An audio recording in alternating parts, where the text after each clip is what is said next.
અમદાવાદના બોડકદેવમાં સ્થાનિક પોલીસને ઊંઘતી રાખી એસએમસીનો સપાટો 9.7 લાખના વિદેશી દારૂ વાહન સાથે 2 ઝડપાયા. રોયલ સ્ટેગ અને બિયરની 25 પેટી જપ્ત. ભાવનગર લઠ્ઠાકાંડમાં અત્યાર સુધી 8ના મોત. પાળિયાદમાં આરોપીઓએ નકલી દારૂ બનાવવા વાપરેલા કેમિકલનો નાશ કરાયો. નષ્ટ કરાયેલા જીવલેણ જથ્થાના એક્સક્લુઝિવ દ્રશ્યો સામે આવ્યા.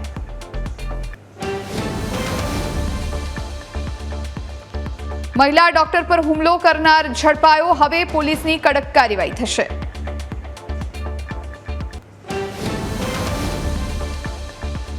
સંચાલકો અને અધિકારીઓ વચ્ચે સેટિંગ છે તેવો પ્રશ્ન અહીં સ્પષ્ટપણે ઊભો થયો.